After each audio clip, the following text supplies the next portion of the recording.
I'm Filipino and black, hence chicken wings and fish sauce. So another brown chef here making some fried chicken on Bon Appetit. JK, don't put that in there.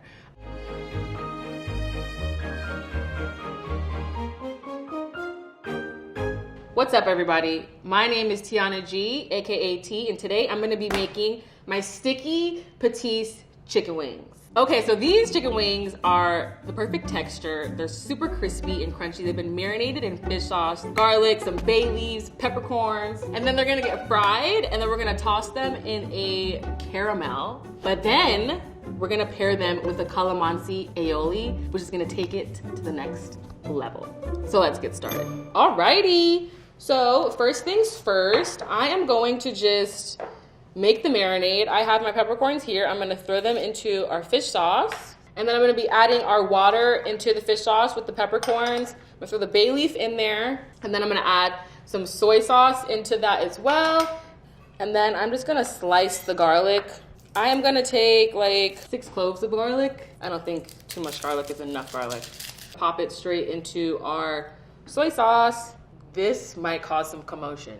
There's a difference in fish sauces. Patis is from the Philippines. There's also a fish sauce that comes from like Vietnam or Thailand, but this particular taste is just like what I grew up eating. So for example, Patis is a little bit more oceany. I don't know how to explain.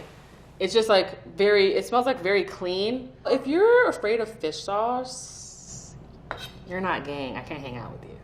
Just kidding. You shouldn't be afraid of it. I know it's really, really funky. We love funky things, right? Like kimchi's funky, we love kimchi. You know what I mean? Don't be afraid. Pickles are funky. Most of the things that are funky taste really, really, really good.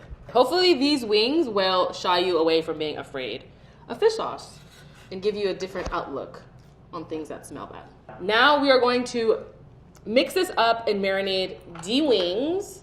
Just pour our sugar in here. It's gonna be a cup of fish sauce to a cup of sugar. Sounds like a lot, but trust me. Go straight over the wings here.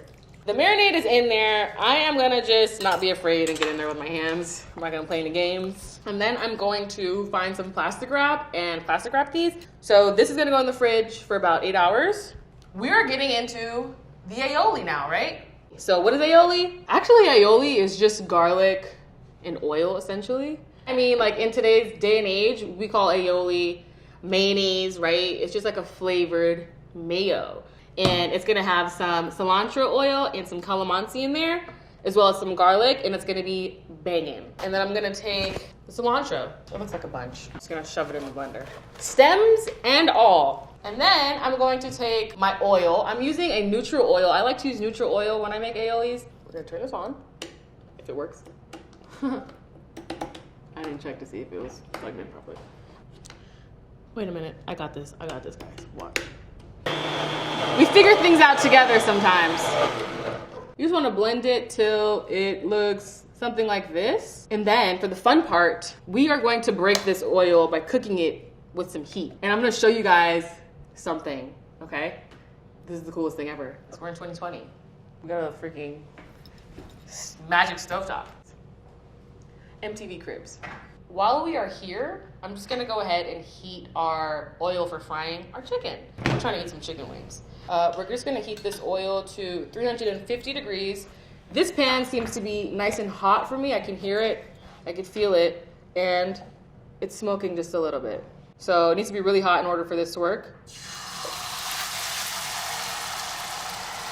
We are going to cook this oil down until it separates and you can see like the actual oil separating right here.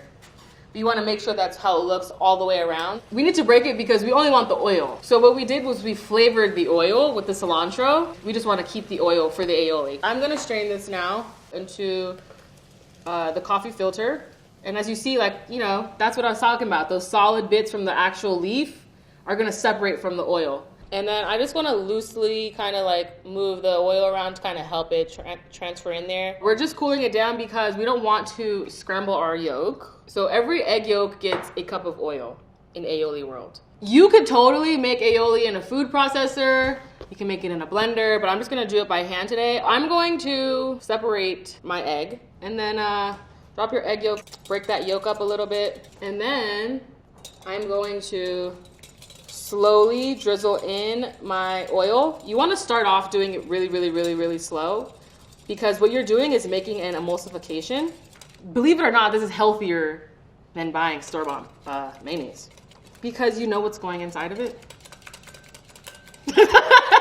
So what we're doing is incorporating air and the oil at the same time, which is what makes it voluptuous. Just want to drizzle it in, literally. Droplets at a time, because if you go too fast, your aioli won't emulsify. My arm's hurting. Weak! Okay. It's a quarantine arm right there. Snap. I think I added that last bit too soon. So what had happened was, the aioli broke, but that's okay. This is what it looks like when it breaks. So it is broken, but it is not fixable. Things can be fixed. I'm gonna show you guys how to fix it when you break it, okay? I am going to essentially make a new aioli, but I'm going to be incorporating this oil instead of this oil to start. And I'm going to stream in our broken emulsification. I love educating people. I love to be a part of something bigger than myself, and to be a voice for all of the young girls that were probably like myself, you know, to be a new face. I didn't really see a lot of like colored celebrity chefs growing up, a woman at that. So I am excited to bring this new narrative into the world with Bonap. So this is a calamansi. This is the native citrus fruit to the Philippines. And I just wanted to highlight some Philippine ingredients as well as eat chicken wings at the same time. I'm going to add my calamansi juice into this. So I'm just gonna cut a few calamansis up. I like to use if you can, use the greener ones for this. And if you guys can't find calamansis, because it's a very seasonal thing, you can use limes. Ah! On my face and in my eyeball. Perfect. Good idea. Okay, great. We're good to go. A little bit of salt into the mix. I'm going to grate some garlic in there. And then just a little bit more of that calamansi juice. So I am going to give this a taste. And then we're going to see. Texture's there. Well worth doing it by hand. I definitely want to add a little bit more salt. I'm going to like zest a few of the calamansis in there as well. I just want to say I'm very proud of this. We made the aioli. It's wrapped up. I put it in a small bowl. We're gonna let this chill in the fridge. We're gonna get into making the glaze. So in the bowl I have sugar. Yes, more sugar.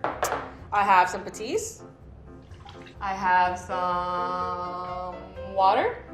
And then I'm going to start to grate our garlic and our ginger into this mix here. So I'm pretty much just mimicking like the cultural flavors that I grew up eating. The restaurants that I've worked at, I have picked up like different techniques, different skill sets, certain like customs that are used in the kitchen. It's like wiping everything down and making sure you get all the ginger because you don't want to waste. It smells like if I were to relive my childhood again. Needs more ginger. I like to grate it just because like, I gotta keep it real. I honestly didn't feel like chopping it. Now we are getting into the chili. We're gonna add a little bit of chili into the glaze as well. Seeds, totally optional. The yellow chili, I'm using the yellow chili because my Lola uses this chili to flavor her sinigang broth.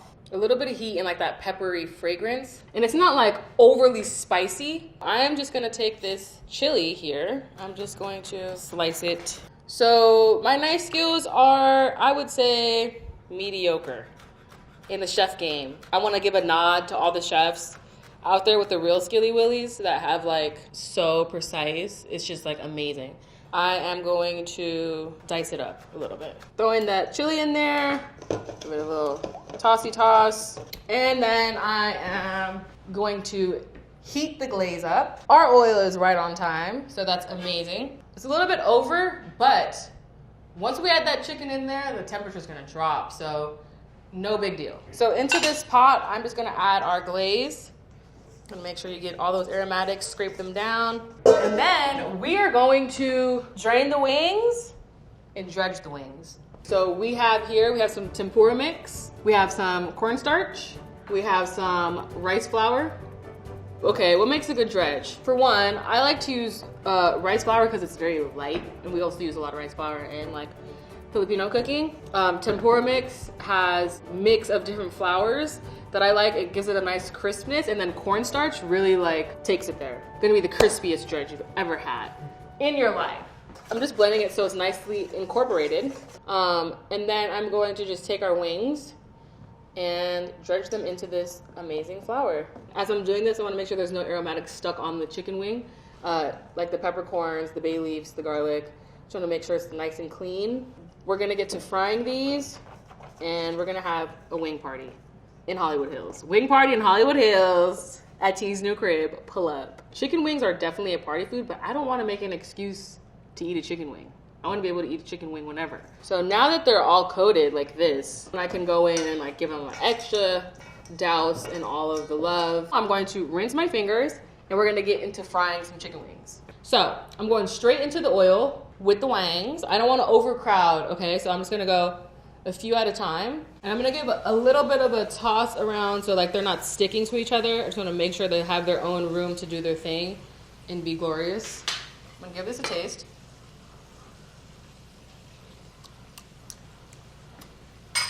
Absolute.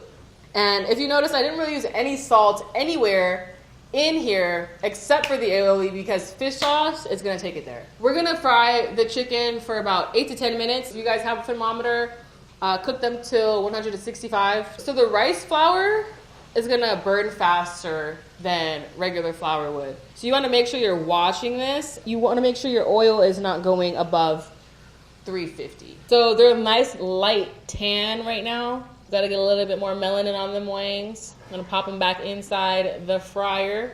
That glaze, you can tell there's more body in it now. But it's not done yet.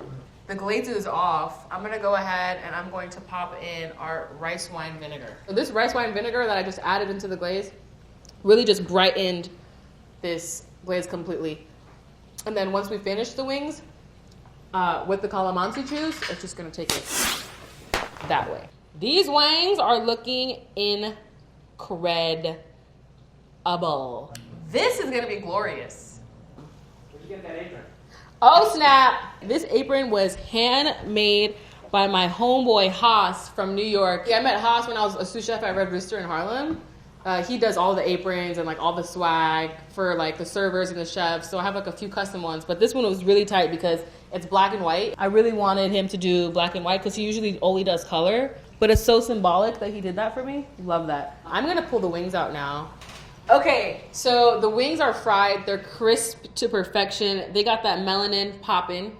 Look at that wing. So now that they're nice and beautiful like this, we are going to begin the caramel and glazing of the chicken wing. So I'm gonna add, oops, too hot. Add some of the wings, turn up the heat. I also add some chili flakes to give it that nice heat. So we just wanna make sure we reduce the glaze to the caramel. What makes a caramel is a 1-to-1. We have our fish sauce and our water, which is one part, and then we have our sugar. Pretty much what you're looking for here are large bubbles. It's also dangerous to toss this because it is sugar. It's a mess, you don't want to burn yourself. So it's good to just flip them with the tongs so you're getting nice and coated. I'm going to give this a taste actually while this is caramelizing. I'm gonna give it a taste every single step of the way. So that's how we do things here. That tastes great. What's really gonna take it there is this calamansi juice. So I'm gonna give it a little bit of a twist around. I'm gonna squeeze some fresh calamansi juice. I'm adding the juice in the very end just to brighten it up because there's a lot of salt, like I said, and I wanna have a balance. I don't want it to be too overpowering. And then I'm gonna transfer these to this bowl for now. Now we're gonna taste the aioli again. That's good. I'm not gonna touch it. All right, now, so we are going to get into plating this. So I'm gonna take some of the aioli, pop it right in the middle here, smear it like this. Try to make a lip around this here. Take our wings, and then we are going to build a precious wing teepee. would got completely yelled at if I was on the line. Few cilantro leaves.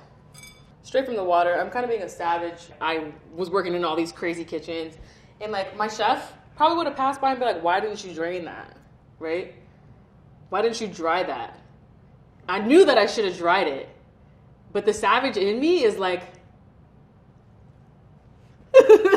then we're just gonna hit it with a little bit more chili flake. And then for serving in all the glory, we're just gonna add a little bit of calamansi for your friends that wanna share these wings with you. AKA me, myself, and I. So this is it. We have it. Patis sticky wings.